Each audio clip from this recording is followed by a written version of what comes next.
নমস্কার বন্ধুরা, আমার এক নতুন ব্লগে আপনাদের সবাইকে স্বাগত। তা বন্ধুরা, আজকে মাঝদিয়া থেকে কৃষ্ণনগর যাওয়ার সময় একটা ব্রিজের ওপরে উঠে আমি দাঁড়ালাম। কেন জানেন? এই ব্রিজটা হচ্ছে চূর্ণী নদীর ব্রিজ। আর এই ব্রিজটা দেখে আমার কিছু পুরনো কথা মনে পড়ে গেছিলো, কারণ এইটা কৃষ্ণনগর থেকে মাঝদিয়া যাওয়ার একমাত্র রাস্তা। আর সেই ব্রিজটা এই দেখুন অবস্থা, আপনাদের কালো ঘোলা জল আর সঙ্গে কচুরি পানা বন্ধুরা। কারণ রক্ষণাবেক্ষণের অভাবে কচুরি পানা এতটাই বেশি হয়ে গেছে, জলকে পুরো গ্রাস করে নিয়েছে। আর আমি এখন ঠিক ব্রিজের ওপরে দাঁড়িয়ে আছি বন্ধুরা, কারণ ব্রিজটা আমার অনেক পুরনো লাগলো। আর এই দেখুন বন্ধুরা, ধন্যবাদ। আর কেন দেখালাম জানেন বন্ধুরা? আমরা একটা উদ্দেশ্য নিয়ে যাচ্ছি আজকে, আর সেই উদ্দেশ্য, হ্যাঁ বন্ধুরা, আমরা এই উদ্দেশ্য রওনা দিয়েছি। আর এখন চলে এসেছি নতুন একটা ব্রিজে। আর এই ব্রিজটা কেন পরপর দুটো দেখালাম জানেন? কারণ এই ব্রিজ দিয়ে একটা জায়গায় যাচ্ছি। আর এই দেখুন আরেকটা ব্রিজ।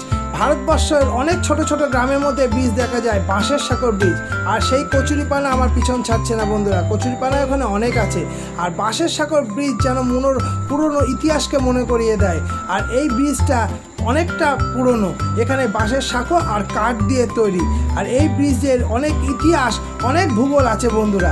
আর ভূগোলের কথা মনে পড়ে গেল, আমি যেখানে এসেছি সেটা হচ্ছে শিবনিবাস। কারণ এখানে এশিয়ার দ্বিতীয় বৃহত্তম রাজেশ্বর শিবলিঙ্গ আছে।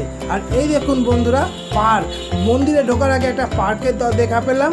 এই পার্কে একটু সময়টা কাটিয়ে নিলাম, কারণ পার্ক এখনও মন্দির খোলার সময় হয়নি। হ্যাঁ বন্ধুরা, বেলা বিকাল 4টে বাজে, আর এখন মন্দির খোলার সময় হয়ে গেছে বন্ধুরা। চলুন আস্তে আস্তে যাই। হ্যাঁ বন্ধুরা, মন্দিরটা দর্শন করতেই হবে, কারণ দ্বিতীয় বৃহত্তম শিবলিঙ্গ বলে কথা বন্ধুরা, এটা তো ভুললে চলবে না। আর মন্দির দর্শনের আগে একটা লজ দেখতে পেলাম, অনেকটা যেন মনে হচ্ছে হাওড়া ব্রিজের নকল। হাওড়া নয়, থুরি বন্ধুরা, হুগলি সেতুর ব্রিজের মতো।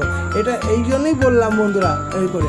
আর এই দেখুন আমরা চলে এসেছি এশিয়ার দ্বিতীয় বৃহত্তম মন্দিরের কাছে, শিবলিঙ্গ। আর এই এশিয়ার দ্বিতীয় বৃহত্তম মন্দিরটা হচ্ছে রাজা কৃষ্ণচন্দ্র রাজার আমলে তৈরি। রাজা তার শিব শক্তিকে প্রচার করার জন্যই এই এশিয়ার দ্বিতীয় বৃহত্তম মন্দিরটাকে স্থাপিত করেছিল। আর আজ আমরা চলে এসেছি সেইখানে, কারণ আমার কাছে এটা একটা অন্য কিছু। আর এই ভিডিওটাকে কিন্তু বন্ধুরা অবশ্যই লাইক শেয়ার করবেন, কারণ আর ভিডিওটাকে অবশ্যই লাইক করবেন এবং সাবস্ক্রাইব করবেন চ্যানেলটায়। এই দেখুন বন্ধুরা, সরাসরি চলে এসেছি রাজরাজেশ্বর শিবলিঙ্গ। হ্যাঁ বন্ধুরা, এটাই এশিয়ার দ্বিতীয় বৃহত্তম শিব। আর সেই শিব দেবাদিদেব মহাদেবকে দর্শন করা মানে মনটা জুড়িয়ে গেল। পুরনো ইতিহাসকে মনে করার পিছনে এই দেখুন বিল্ডিংটাকে দেখাচ্ছি, পুরনো কিছু ধাঁচ দেখতে পারবেন, কারণ এটা রাজার তৈরি বন্ধুরা। আর একজন ভক্ত দিচ্ছিল, এই দেখেন জল, বেলপাতা, গঙ্গার জল বাবাকে স্নান করাচ্ছিল। ভক্তরা যখন ভগবানের কাছে আসে, মনটা যেন উদার করে আসে। আর আমিও ঠিক চলে এসেছিলাম, আপনারা কিন্তু অবশ্যই আসবেন, কারণ কথাতেই আছে এশিয়ার দ্বিতীয় বৃহত্তম শিব বন্ধুরা, একবার তো দর্শন করতেই হবে।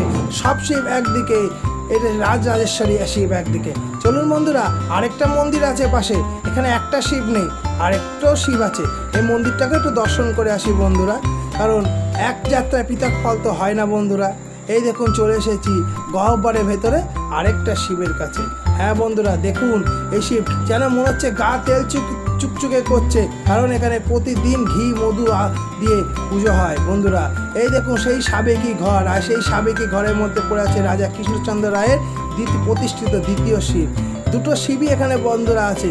শিবনিবাসে খুব মহাকালে পুজোর সময় কিন্তু খুব ভিড় হয় বন্ধুরা, দূর দূরান্ত থেকে জল দিতে আসে বাবার কাছে। আর এই দেখুন বেলপাতা, এই দেখুন দিয়ে বাবার যেন মনে হচ্ছে তিন আনে চোখের দিকে তাকিয়ে আছে। আর বন্ধুরা, এখানে অনেক কিছুর সঙ্গে রাজার একটা রাম সীতা মন্দিরও আছে। আর সেই মন্দিরটাকে দর্শন করেই চলুন, কারণ সব জায়গায় বলেছি এক যাত্রায় পৃথক ফল হয় না। শিবের সঙ্গে রাম সীতা যেন মনটা যেন আছে।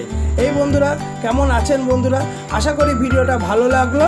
সবে এই ভিডিওটা এখানে শেষ করছি। সুস্থ থাকবেন, ভালো থাকবেন। জয় হিন্দ, বন্দে মাতরম।